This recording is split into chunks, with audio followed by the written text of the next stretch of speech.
Hey everyone, me Kevin here with a good news, bad news update on stimulus checks. Quick note, if you emailed me at kevin@meetkevin.com for a bundle coupon for the programs listed down below so you can get a bundle, I will get back to you today. Sorry, I'm a little bit behind. I was not expecting this many emails.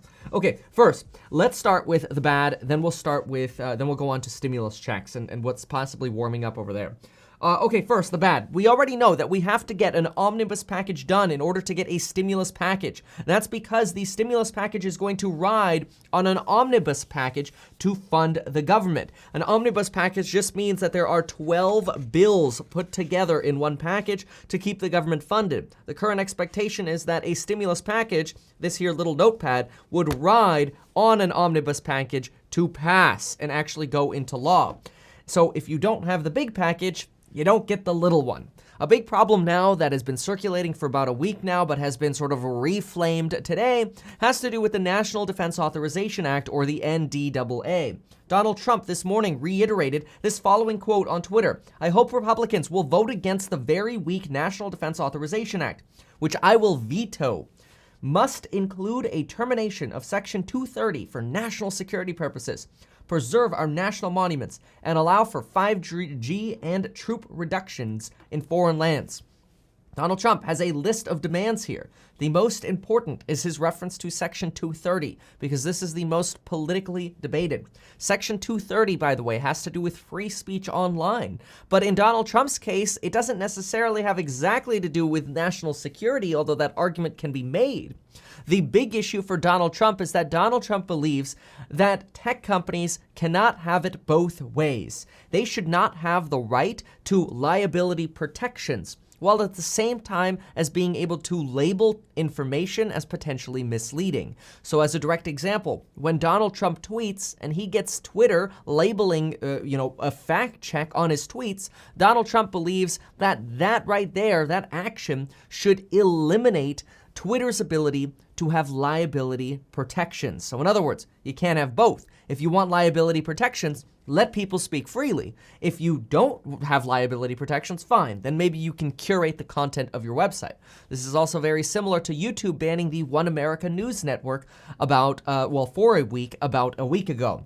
Repealing Section 230 would strip YouTube and other of these content hosting sites like Twitter of their liability protections. And therefore, Donald Trump wants Section 230 repealed. Many see Donald Trump trying to get Section 230 repealed as Donald Trump setting up for his 2024 re-election bid. If there is no Section 230, then it's probably going to be less likely that Donald Trump gets flagged on sort of Twitter or other social media means, and Donald Trump might see that as an opportunity to help him in a 2024 election. If you want more information on this, a more detailed breakdown, just type into Google "Meet Kevin Section 230. You'll get my full breakdown. But in terms of what this means for stimulus, it's bad, because if Donald Trump vetoes a part of this, it's going to hurt the omnibus bill's chances of passing before the end of the year, which makes it harder for us to get a stimulus package done before the end of the year, because this is all intertwined and conditioned upon each other.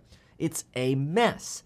This, by the way, comes at the same time as Kevin McCarthy, who is the Republican leader in the House of Representatives, says he will sustain any veto that Donald Trump does. Technically, Congress can overturn a veto with a 2/3 vote, but that would require Republicans and Democrats in the House. Republicans are already saying if Trump vetoes it, they won't overturn Trump's veto.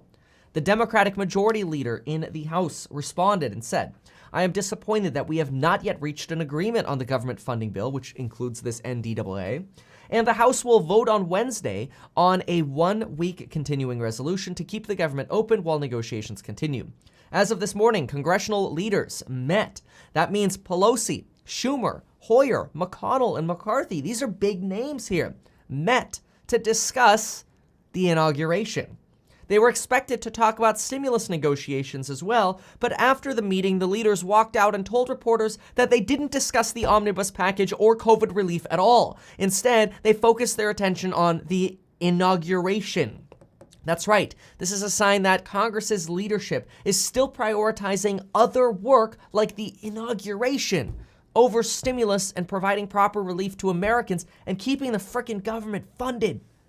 On stimulus checks, Republican Senator Josh Hawley lobbied Trump over the phone this weekend to veto a COVID bill that does not include stimulus checks. This has led to many individuals in the House and the Senate, on both sides, Republican and Democrat sides, to push for stimulus checks. We know that Nancy Pelosi wants stimulus checks. We know that Treasury Secretary Mnuchin wants checks. Politico also reported this morning that Mitch McConnell's opposition to direct stimulus checks is softening. However, Mitch McConnell's support for any stimulus package is going to be conditioned upon liability protections. This literally means we have the president saying, hey, unless we get Section 230 repealed, which would help in a 2024 re-election bid if it comes down to that, we won't get stimulus or a funding bill. And at the same time, we have Mitch McConnell saying, unless I get liability protections, we won't have a stimulus package. And the only reason Democrats are okay with passing a smaller stimulus package is because they assume they'll be able to pressure Republicans into doing more stimulus in January, February, and March. Senator Chris Coons says he sees a real chance that the Senate will leave without an agreement before Christmas. In fact, the Washington Post ran a story this morning that stimulus talks are at risk of collapse due to a fight over liability protections. Senator Mitt Romney has written a completely new liability draft to try to provide a temporary solution to this. Mitt Romney's proposal would basically try to shift the long-term burden of solving this liability protection issue onto the states. This would actually be a good idea because it would let every state handle their own liability protections, although that would create a patchwork network of liability reforms throughout the country for COVID, but it might unfreeze stimulus talks at the federal level. At stake, by the way, if we do not get this stimulus package done within the next 9 working days, eviction protections, student loan forbearance, unemployment pay expiring in 18 days, funding for schools, funding for state and local government to distribute a vaccine, and the unemployment boost would continue to be lapsed. Which, interesting note on liability protections. So far, according to Hunton Andrews Kurth, which is a firm that tracks lawsuits in general, they analyzed how many COVID lawsuits there have actually been. So far, there have been 116 lawsuits against businesses and 29 consumer-led lawsuits for COVID exposure. This means there have only been 145 lawsuits based on COVID litigation thus far. And that is out of 6,500 lawsuits filed in the period of time that this company tracked. In fact, a legal expert at the National Employment Law Project says that each state has maybe 2 to 4 liability lawsuits related to COVID.